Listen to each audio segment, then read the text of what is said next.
Olá! A Assembleia cobrou em maio do governo do estado a prorrogação do pagamento do abono aos servidores do Executivo, que venceria no fim daquele mês. A falta do depósito desses valores poderia fazer muita falta para as famílias, em especial aquelas de servidores com os menores salários. O governo respondeu e os deputados votaram pela prorrogação. Em regime de urgência, os deputados aprovaram a prorrogação do abono salarial de R$ 200 aos servidores estaduais. A medida é renovada anualmente, porém teve sua tramitação acelerada para que não seja impactada pela aprovação de pacote de ajuda aos estados, que vetaria a concessão de reajuste até o fim do próximo ano. Nós tínhamos sugerido ao governador Reinaldo Azambuja, que acatou uma solicitação da Assembleia para se prorrogar o abono por mais um ano. Daria 31 de maio de 2021. O deputado Pedro Kemp levantou uma questão interessante. Se o presidente Jair Bolsonaro vetar o artigo que permite que algumas categorias pudessem ter aumento no próximo ano e meio, ficaria totalmente capenga, porque de maio até dezembro não poderíamos dar nenhum tipo de aumento. Efetivamente é uma conquista do servidor público do estado de Mato Grosso do Sul que não terá aumento esse ano em função da pandemia do Covid-19. Emenda coletiva negociada com o governo do estado teve parecer favorável emitido pela Comissão de Constituição, Justiça e Redação durante a sessão. O presidente chegou a convocar uma sessão extraordinária para que o abono, então, fosse aprovado e tivesse sua vigência prorrogada de março até 31 de dezembro de 2021. Os servidores poderiam ficar sem o abono a partir de junho do ano que vem. Por isso eu apresentei uma proposta de emenda para alterar a data, do projeto do governo de 31 de maio para 31 de dezembro de 2021, para não correr o risco do servidor ficar sem um abono nesses meses do ano que vem. Durante a sessão extraordinária, outros parlamentares reforçaram que a renovação do abono salarial se deu graças a uma atuação conjunta entre o Legislativo e o Executivo. Assim, ficará assegurado o crédito do abono de R$ 200 no lerite dos servidores. Para atender a uma exigência federal que estabeleceu regras para o socorro aos estados, deputados votam mudanças na Previdência Estadual. O projeto de lei complementar unifica a alíquota de distribuição em 14% para servidores inativos, aposentados e pensionistas, consolidando a reforma da Previdência em Mato Grosso do Sul, aprovada em dezembro do ano passado. Foi a opção do Estado manter 14% linear, não fazer a alíquota progressiva, até 22%, manter 14% para todos os servidores. Nós optamos por essa modalidade e enviamos aqui para casa para regulamentar essa emenda constitucional. É um momento muito difícil que todos estão vivendo, o atual, com a pandemia, não só no Brasil, no mundo inteiro. E o Mato Grosso do Sul tem feito um exercício muito grande com todos os poderes para se manter em dia em relação ao servidor público. Então esse é o objetivo, é equilibrar não só o financeiro do Estado, mas principalmente o atuarial, tendo uma visão de longo prazo. E a Casa vai discutir nos próximos dias para que a gente possa sair com essa emenda constitucional regulamentada através desse projeto de lei enviado. A aprovação da medida é uma imposição da União estipulada pela Emenda Constitucional 103, que regulamentou o sistema previdenciário no país.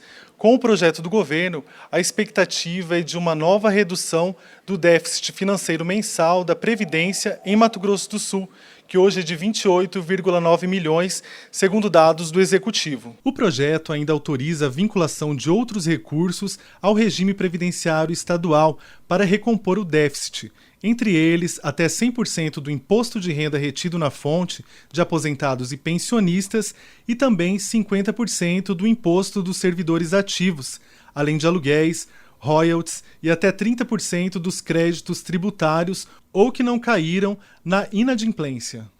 Mesmo com a pandemia, a Assembleia liderou, como sempre faz, a campanha Maio Laranja e buscou novas formas de levar até a população a mensagem contra o abuso de crianças e adolescentes. A campanha Maio Laranja, realizada em todo o Brasil para alertar a população ao enfrentamento do abuso e exploração sexual contra crianças e adolescentes, é lei desde dezembro de 2017 em Mato Grosso do Sul. O deputado Herculano Borges, autor da matéria, destaca sua importância e explica como as ações de combate a essa criminalidade serão realizadas neste mês em decorrência do coronavírus. Realizar algumas ações pela internet, né, por via de reuniões remotas, por vias de lives. Dia 6 de maio, com a juíza Cate Brau, do Prado. Ela é juíza da Vara da Infância, da Adolescência e Idoso.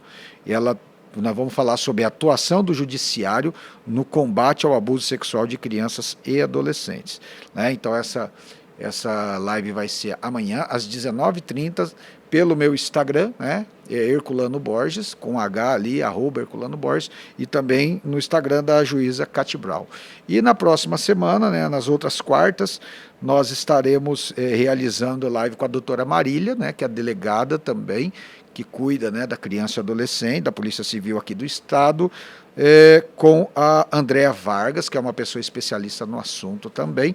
E, por último, no dia 27, com uma psicanalista, psicóloga, uma pessoa conhecida nacionalmente, a doutora Leiliane, que essa live provavelmente nós vamos realizar à tarde por conta da agenda dela. Nós temos testemunhos, né, de crianças, de adolescentes que participaram das palestras nos anos anteriores e deixaram de ser vítimas do abuso sexual porque elas começaram a entender, né, que aquele tipo de carinho, aquele tipo de proposta, aquele tipo de carícia se enquadra como um abuso sexual, como estupro de vulnerável.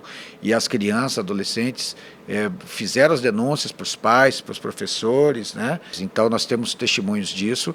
Os números eles aumentam de maneira que a gente vai divulgando a questão da denúncia para que as famílias, as pessoas denunciem no Disque 100 ou então vá a alguma delegacia ou denuncie de alguma forma. Com o coronavírus, muitas pessoas têm ficado em suas casas e a tendência é que os crimes praticados contra crianças e adolescentes aumentem nesse período. Por isso, as denúncias precisam ser reforçadas para que esse tipo de criminalidade não volte a atingir patamares assustadores em Mato Grosso do Sul. A gente sabe que a maioria dos casos de abuso sexual ocorre nas quatro paredes, debaixo do teto de uma família, né? São pessoas do ciclo íntimo, a maioria das vezes, padrastos, tios, primos, até pais, até mães, até avós, até avós. Então é uma parcela muito alta, em torno de 80%, que são praticados dentro do ambiente familiar. E se as crianças não estão tendo aula, então quer dizer, e os pais também, as pessoas da família não estão trabalhando, boa parte, os abusos eles tendem a aumentar. Então essa ação nesse mês, ela vem assim a calhar, né, para a gente intensificar essas ações no Brasil todo. É um movimento que começou aqui no Mato Grosso do Sul e eu fico feliz que hoje está no Brasil todo. É um movimento nacional, inclusive do governo federal, o Maio Laranja, e a gente quer levar essas informações para as pessoas de bem, né, que estão dentro do ambiente familiar, que ajude a proteger essas crianças que agora, em especial, que estão dentro de casa, elas são mais sujeitas a esse tipo de abuso, né? Infelizmente, é algo que tem crescido muito no nosso país. O projeto que está em tramitação na Assembleia prorroga o prazo para que famílias deem entrada no inventário de pessoas falecidas. Hoje, esse prazo é de 15 dias. A proposta é para que os prazos e penalidades suspensos em decorrência da pandemia do coronavírus comecem a contar a partir do término do estado de calamidade pública em Mato Grosso do Sul, previsto para o dia 31 de dezembro, conforme decreto legislativo publicado no fim de março deste ano. O ITCD, que é o Imposto sobre a Transmissão Causa-Mortes e Doação de Bens e Direitos, é também conhecido como Imposto de Herança e Doação e decorre justamente de sucessão hereditária para o caso de transferência de patrimônio em razão de morte. Hoje, as multas variam de 50% a 100% do ITCD devido e, por esse motivo, com o caos instaurado devido à Covid-19, o projeto é mais do que pertinente. João Berto para a TV Assembleia. O Jornal Parlamentar segue para um breve intervalo e já voltamos.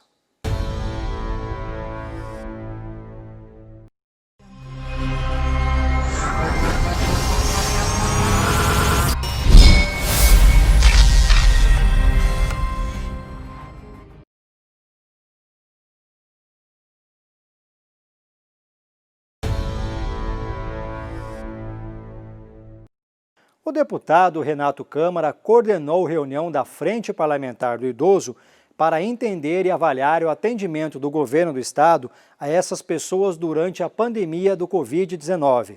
Hoje é mais uma reunião da Frente Parlamentar do Leite, onde nós temos uma pauta específica e, de antemão, quero agradecer a presença do nosso secretário da Semagro, Jaime Verruc. É muito importante a participação de um secretário, né, do nível do Jaime, que tem prestado um grande serviço para o nosso estado e sempre muito parceiro nas decisões do agronegócio como um todo. Acordo intermediado pela Assembleia garantiu em Campo Grande desconto linear de pelo menos 10% nas mensalidades das escolas particulares. A medida era bastante cobrada pelos pais. Em reunião realizada nesta segunda-feira, 11 de maio, na Defensoria Pública, representantes do Ministério Público Estadual e da Associação e do Sindicato das Escolas Particulares discutiram a possibilidade de descontos nas mensalidades em decorrência da pandemia do coronavírus. A Assembleia Legislativa fez a interlocução dessa demanda. Nós fomos provocados na semana passada pela Associação das Escolas Particulares, que procuraram um suporte da Assembleia Legislativa para que pudesse fazer a interlocução. Nós sabemos que as escolas, nesse período, continuam com seus compromissos, né, pagando o salário de funcionários também, de professores, e com uma inadimplência muito alta. Então, o objetivo da Assembleia foi fazer essa interlocução junto com o Ministério Público, junto com a Defensoria Pública, que tinham uma força-tarefa para acompanhar essa situação. Ficou definido que as escolas particulares vão abrir mão de parte do recebimento, garantindo desconto linear de 10%. O acordo que foi firmado, inclusive por solicitação da força-tarefa, foi de 10% de forma linear. Quer dizer, de uma forma ou de outra, todos os alunos teriam direito já imediatamente aos 10% e somando-se também aquele desconto que os pais que têm 1 ou 2 filhos, né, de irmãos, e ainda o desconto por pontualidade. Por exemplo, se a escola já dá o desconto de pontualidade de 15%, então vai se somar 15 mais 10 no final, né, com 25%. E também de 0 a 4 anos o desconto linear de 25%. A vigência do acordo tem como data inicial 1º de abril e será estendida até a retomada das aulas presenciais. Caso as mensalidades já tenham sido pagas nesse período, sofrerão descontos acumulativos nos meses sequentes. A Assembleia cumpriu com o seu objetivo e vai poder presentear, vamos dizer assim, minimizar, acho que a palavra correta é essa, minimizar os pais nesse momento difícil, com um desconto razoável, e as escolas também vão ter condições de, com esses descontos, colocar dinheiro em caixa para cumprir os seus compromissos. Projeto aprovado na Assembleia e que seguiu para a sanção do governador acaba com o limite de procedimentos médicos dos planos de saúde, que costumam vetar exames ou tratamentos, mesmo com pedido médico. Pela proposta do deputado João Henrique, do PL, as operadoras dos planos de saúde vigentes em Mato Grosso do Sul não devem interferir nas recomendações que os profissionais estipulam, desde que os respectivos tratamentos constem nos contratos. É uma tentativa de interferência no tratamento e aqui a gente tenta garantir a independência dos médicos, dos fonoaudiólogos, dos fisioterapeutas na recomendação do tratamento adequado e específico a ser adotado para cada enfermidade. Então, nós estamos aqui reconhecendo que as operadoras de saúde não têm força maior de decisão no momento de recomendar o tratamento do que o profissional de saúde que estudou, que é especialista por 20, 30, 40 anos militando nessa área. Então, por óbvio, o tratamento a ser recomendado pelos médicos tem que estar dentro do contrato, tem que ser abrangido. A proposta atende a demanda de pessoas com transtorno do espectro autista, câncer, entre outras doenças, que reclamam das limitações dadas pelos planos aos tratamentos recomendados por profissionais da saúde. Essa decisão, segundo João Henrique, tem que ser inversa, no caso de já existirem nos pacotes contratados os tratamentos indicados. Várias das vezes o STJ, o STF já manifestou o entendimento sobre esse despropósito das operadoras de saúde, considerando que incumbe ao médico, não ao plano de saúde, a tarefa de decidir qual o tratamento a ser dado, bem qual a orientação terapêutica a ser tomada cada caso. Então, apenas para que Vossa Excelência saiba, nós construímos, deputado Gerson Claro, com Vossa Excelência, uma emenda a esse projeto para que pudesse corrigir eventual interpretação de que seria obrigado a dar um tratamento que não estivesse inserido na cobertura, para evitar um vício de inconstitucionalidade ali. O projeto de lei foi aprovado em segunda discussão e votação na ordem do dia da sessão desta quinta-feira, 14 de maio, bem como o projeto de lei complementar do Executivo, que permite o acúmulo de função dos procuradores do Estado diante da determinação do governador. As duas propostas seguem para sanção ou veto do governo. A Casa implementou em maio a digitalização completa de todo o processo legislativo. Agora, todo o projeto de lei, da apresentação à aprovação, tramitará sem qualquer meio físico. A partir desta terça-feira, 12 de maio, a Assembleia Legislativa de Mato Grosso do Sul deu início ao processo de virtualização na tramitação dos processos legislativos. Isso representa a extinção do uso do papel na produção de um projeto de lei. Para entender melhor o que representa esse salto tecnológico que a Lemes está realizando, é preciso ter alguma ideia do peso do papel no parlamento. Na produção legislativa, os 24 deputados apresentam projetos de lei, ofícios, requerimentos, moções, entre outros tipos de proposições. São documentos que precisam ser assinados, protocolados, votados e certificados. Cada projeto de lei, durante toda a sua tramitação, pode gerar entre 50 e 100 folhas impressas. Mas agora essa rotina faz parte do passado. Com um novo sistema, as pessoas poderão, num único arquivo, acessar a totalidade das informações de cada proposição. Até as assinaturas dos documentos serão eletrônicas. A mudança, que soa simples, provoca impactos significativos. Uma economia de até R$ 75 mil por mês em cópias de papéis. O Jornal Parlamentar fica por aqui. Lembrando que você confere essas e outras reportagens no YouTube da Casa de Leis. Basta pesquisar por Assembleia Legislativa de Mato Grosso do Sul. Até mais!